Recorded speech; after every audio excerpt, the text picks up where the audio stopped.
আমাদের দেশে শীতকালে অধিকাংশ বিয়ে হয়, শীতকালে বিয়ে করার বিশেষ কোনো ফজিলত আছে কিনা? সৃষ্টিকর্তার অস্তিত্ব নিয়ে আমার মনে সবসময় প্রশ্ন ঘোরাঘুরি করে। এটি বেশি ভাবলে গুনাহ হবে ভেবে চিন্তা না করার চেষ্টা করি, তারপরে এসব আমার মাথায় ঘোরাঘুরি করে। এটা থেকে প্রতিরোধ উপায় কি? পারিবারিক শান্তির জন্য কি আমল করা উচিত? কঠিন রোগ দূর করার কোন কোন দোয়া সবচেয়ে বেশি কার্যকরী? শীতকালে সাধারণত মোজা পরা হয়, মোজার উপর মাসে করার পদ্ধতি কি ধরনের মোজার উপরে মাসে করা যাবে? আমার সব সময় পেরেশান লেগেই থাকে, কোনোভাবেই দূর করতে পারি না। এটা থেকে বেঁচে থাকার উপায় কি? মহিলাদের জন্য কানের দুল বা নাকফুল ব্যবহারে কি শরীয়তে কোনো নিষেধাজ্ঞা আছে? জিন্স প্যান্ট নাভির উপরে না উঠালে কি গুনাহ হবে? পরপুরুষের সামনে কোনো নারী তার মেহেদি রঞ্জিত হাত প্রদর্শন করতে পারবে কিনা? আমি যদি টুপি না পরে ক্যাপ ইউজ করি, আমার কি সুন্নাত পালন করা হবে না? গুনাহমুক্ত জীবনযাপন করার উপায় কি? চলুন তাহলে এবার আমরা আপনাদের যে সমস্ত প্রশ্ন ইতিমধ্যে পেয়ে গেছি সেগুলোর উত্তর পালে আমরা প্রবেশ করি। ঘোস্ট হান্টার ইয়ারি থেকে আপনি আমাদের ইউটিউব চ্যানেলে লিখেছেন, পারিবারিক শান্তির জন্য কি আমল করা উচিত? পারিবারিক শান্তির জন্য স্বামী স্ত্রী উভয়ের মধ্যে সবর এবং শকরের চর্চা বেশি বেশি করতে হবে। সবর এবং শকর এর চর্চা যত বেশি করা যাবে, পারিবারিক জীবনে দাম্পত্য জীবনে তত বেশি সুখ এবং শান্তি ফিরে আসবে ইনশাআল্লাহ তাআলা। ফাহিম X9 এই আইডি থেকে আপনি আমাদের ইউটিউব চ্যানেলে লিখেছেন, কঠিন রোগ দূর করার কোন দোয়া সবচেয়ে বেশি কার্যকরী? কঠিন রোগ বা দুরারোগ্য ব্যাধি এটা দূর করার জন্য সবচেয়ে কার্যকরী দোয়া হলো ইস্তেগফার এবং দুরূদ ইব্রাহিম। ইস্তেগফার এবং দুরূদ ইব্রাহিমের মাধ্যমে আল্লাহ সুবহানাহু ওয়া তাআলার সাহায্য চাইলে আল্লাহ সুবহানাহু ওয়া তাআলা সবচেয়ে বেশি রোগ বিমারি ইত্যাদি দূর করেন। এর বাইরে আইয়ুব আলাইহিস সালাম খুব বেশি অসুস্থ ছিলেন, তিনি আল্লাহ সুবহানাহু ওয়া তাআলার কাছে দোয়া করেছিলেন, রব্বি আন্নী মাসসানিয়া দুররু ওয়া আনতা আরহামুর রাহিমিন। হে আল্লাহ, আমার কষ্ট আমাকে স্পর্শ করেছে আর আপনি হলেন সবচেয়ে বড় রহমকারী, সবচেয়ে বড় অনুগ্রহকারী। তো এই দোয়া পড়েও আমরা অসুস্থতায় বা দুরারোগ্য ব্যাধিতে আল্লাহ সুবহানাহু ওয়া তাআলার কাছে দোয়া করতে পারি। শীতকালে সাধারণত মোজা পরা হয়, মোজার উপর মাসে করার পদ্ধতি কি ধরনের মোজার উপরে মাসে করা যাবে? শীতকালে যদি আপনি মোজা পরেন তারপরে মাসে করতে পারেন, শর্ত হলে মোজাটা চামড়ার হবে, অথবা কাপড়ের মোজা হলে সেটার নিচের অংশ চামড়ার হবে, উপর অংশ কাপড় হবে এবং এত মোটা হবে যে উপর দিয়ে পানি দিলে ভিতরে যাবে না। অন্তত এইটুকু মোটা হবে, এইটুকু মজবুত হবে। এটা ওলামায়ে আহনাফের মত। হাম্বলী মাযহাবের ওলামায়ে কেরাম, সৌদি আরবের বর্তমান ওলামায়ে কেরাম, তারা অবশ্য মোজা একেবারে ছেঁড়া বা একেবারে অতি পাতলা, যে ভেজা হাত দিলেই ভেতরে চলে যাবে ভেজা বা আঁচ করা যাবে অথবা দেখা যায়, এরকম না হলে কাপড়ের মোজার উপরে তারা মাসা করার কথা বলেন। সৌদি আরবের বর্তমান ওলামায়ে কেরাম যারা আছেন হাম্বলী মাযহাবের অনুসারী তারা বলেন। তো নিরাপদ হলে ক্ষেত্রে চামড়া মোজার পরে ভরসা করা, চামড়া মোজা পরিধান করা। এমডি রফিকুল ইসলাম আপনি লিখেছেন, আমার সব সময় পেরেশান লেগেই থাকে, কোনোভাবেই দূর করতে পারি না। এটা থেকে বেঁচে থাকার উপায় কি? পেরেশানির মধ্যে লেগে থাকা বা পড়ে থাকা এটা অনেক সময় আমাদের মধ্যে হয়। আমাদের আল্লাহ রাব্বুল আলামিনের ভয় যেমন আমাদের মধ্যে থাকতে হবে, ঠিক তেমনিভাবে আমাদের মধ্যে বিশেষভাবে চেষ্টা থাকতে হবে যে আমরা একজন মুসলমান হিসেবে আল্লাহ তাআলার প্রতি ভরসা রাখবো। আল্লাহ তাআলার প্রতি যখন কেউ ভরসা রাখবেন, তিনি তার জন্য যথেষ্ট হয়ে যাবেন। তো যখন মানুষ আল্লাহর প্রতি ভরসা ছেড়ে দেয়, তখন তার কিন্তু ডিপ্রেশন হয়, তার মধ্যে দুশ্চিন্তা আসে, তার মধ্যে বাজে চিন্তা আসে এবং সে কিন্তু তার ওই ইমানের জায়গাতে দুর্বল হয়ে যায়। এই জন্য আল্লাহ তাআলা বলেছেন, ওয়া লা ইয়াসমির রাহিদাল কওমুল কাফিরুন।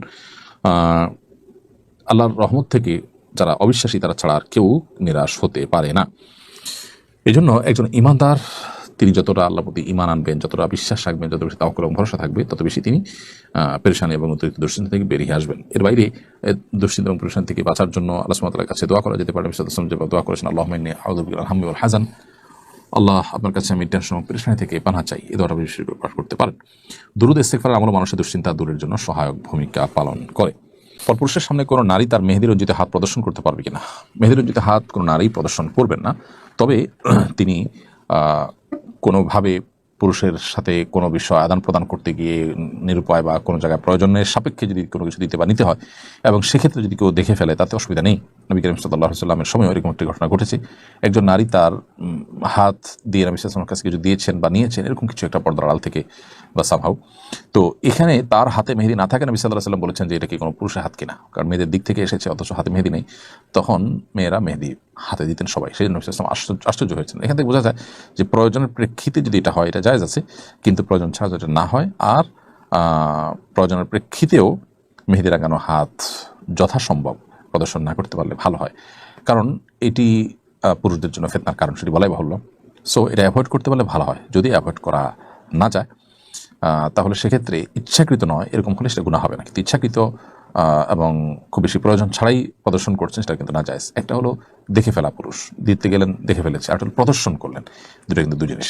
আল্লাহ সুবহানাহু ওয়া তাআলা আমাদের সৌন্দর্যকে, মাবুদের সৌন্দর্যকে আল্লাহ তাআলা অপ্রকাশিত রাখতে বলেছেন। আল্লাহ বলেছেন যে ওয়ালা ইউবদিনা যিনাতাহুন্না ইল্লা মা যাহারা মিনহা, একান্ত যেগুলো বাহ্যিক অর্থাৎ পোশাকের বাইরেও যে অংশ, পোশাক বাহির থেকেও যেটা পোশাকের উপর দিয়ে যেটা দেখা যায় সেটি ছাড়া আর বাকি কোনো সৌন্দর্য নারীরা যেন প্রকাশ না করে। অতএব এটা প্রকাশ করবে না, বাকি জরুরি কোনো কাজ করতে গিয়ে যদি কেউ কারো নজরে পড়ে যায় তার কারণে গুনাহগার হবেন না। এই সাইয়েদ আরমান আহমদ আপনি লিখেছেন, গুনাহমুক্ত জীবনযাপন করার উপায় কি? পরিপূর্ণভাবে গুনাহমুক্ত জীবনযাপন করা আসলে কঠিন, অনেক ক্ষেত্রে অসম্ভব, কিন্তু ইমানদারের চেষ্টা থাকবে গুনাহমুক্ত জীবনযাপন করার জন্য। আর সেটির সবচেয়ে সহজ উপায় হলো গুনাহের পরিবেশ, গুনাহের প্রতিবেশ এগুলো থেকে নিজেকে দূরে রাখা। যত বেশি আপনি গুনাহের পরিবেশ থেকে দূরে থাকবেন তত বেশি গুনাহ থেকে বেঁচে থাকা আপনার জন্য সহজ হবে। দ্বিতীয়ত, গুনাহমুক্ত জীবনের জন্য নিজের দৃঢ় সংকল্প এবং ঐকান্তিক প্রচেষ্টা খুব বেশি গুরুত্বপূর্ণ।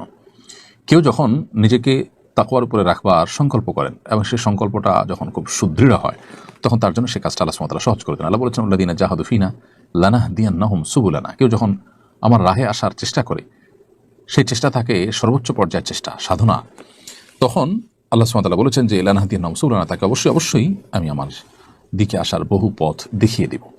তো একজন মুসলিম তিনি চেষ্টা করবেন তার জায়গা থেকে গুনাহমুক্ত জীবন যাপন করার জন্য।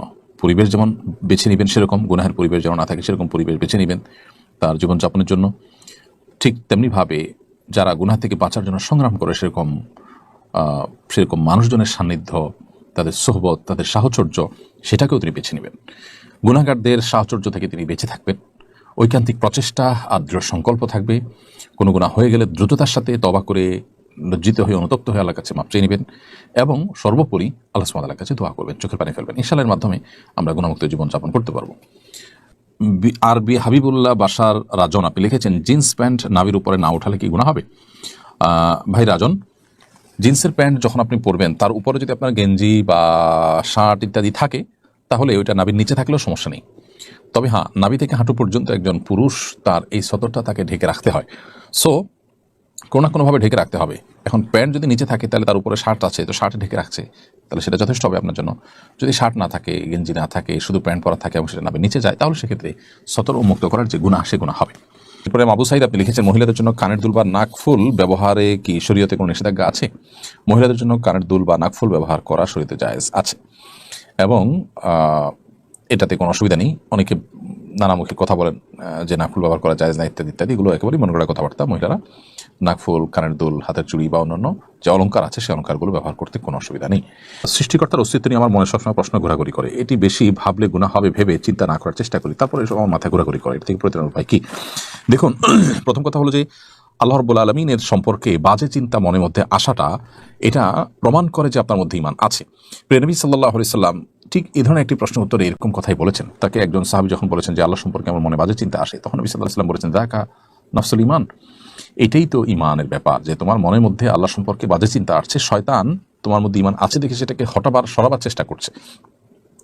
শয়তান যে আমার ঈমানকে বিদরিত করবার চেষ্টা করছে, এটা দেখে আল্লাহ সুবহানাহু ওয়া তাআলা ঈমান আরো বৃদ্ধি হওয়া উচিত। কোনো বেঈমানের মনে এরকম চিন্তা সাধারণত আসে না।